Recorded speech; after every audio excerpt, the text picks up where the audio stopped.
Imagine you're an astronaut. You're in your spacecraft, drifting through space. And then you see it. Not a star, not a planet, a place where space itself stops. You feel a pull, slow at first, then stronger, then you can't turn back. You've crossed the most dangerous line in the universe, the event horizon, and everything you learned in school about black holes, it doesn't prepare you for what actually happens next. Most people think a black hole is a giant vacuum cleaner in space, sucking everything in. That's not quite right. A black hole is a point, called a singularity, where gravity becomes so extreme that our current physics breaks down. It starts when a massive star, much bigger than our sun, runs out of fuel. It collapses under its own weight. The outer layers explode in a supernova. The core, it keeps collapsing until it becomes something our math struggles to describe. And around this point, at a specific distance, space and time themselves become a one-way road. Cross that line and the direction back no longer exists, not because something is blocking you, because the geometry of space, the shape of reality itself, has changed. So what exactly is the event horizon? It's not a wall. There's no surface, no sign that says danger, point of no return. If you crossed it, you might not even feel anything at first. But here's where physics gets strange. From your perspective, falling in, time feels completely normal. From outside, from someone watching you with a telescope, they see something different. They see you slow down, then slower. Then you appear to freeze, right at the edge. Your image stretches, reddens, fades. You never seem to cross it. From their point of view, you just disappear slowly into the dark. Two people, same event, completely different realities. This isn't science fiction. This is general relativity, tested, confirmed, and still mind-bending.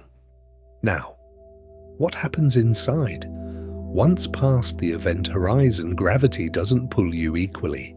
The side of your body closer to the singularity feels much stronger pull than the side farther away. This difference, called tidal force, increases as you fall deeper.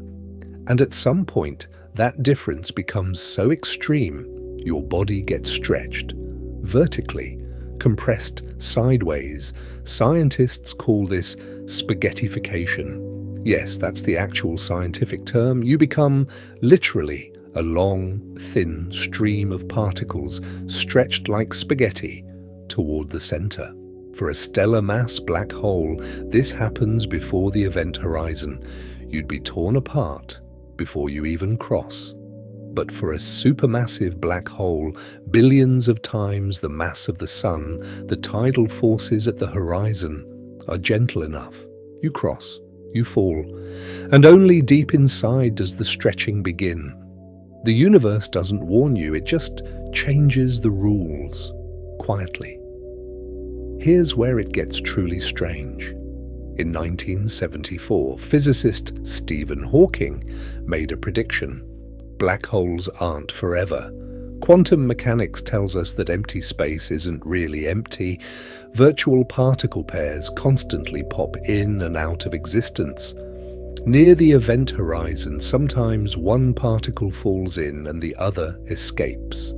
The escaping particle carries energy, and that energy has to come from somewhere. It comes from the black hole itself. Over an astronomical amount of time, longer than the current age of the universe, and a black hole slowly loses mass until it evaporates completely. But this creates a massive problem. All the information that ever fell into the black hole, every atom of every star, every particle of matter, where does it go? Quantum mechanics says information can't be destroyed. General relativity says it can't escape. This is the information paradox. And as of today, it is unsolved. The greatest minds in physics Hawking, Penrose, Suskind have spent decades arguing about it. We don't have the answer, and that, right there, is what makes black holes not just the most extreme objects in the universe, but the key that might unlock the next great theory of physics, the one that finally unites quantum mechanics and gravity. The two pillars of modern science that still refuse to agree. Black holes are not just about destruction, they are the universe's way of telling us, you don't understand everything yet. Every question they raise about time, about information, about the fabric of space is an invitation to go further, to think harder, to question what we think we know. The edge of a black hole is the edge of our knowledge, and beyond it, that's where the next chapter of physics begins.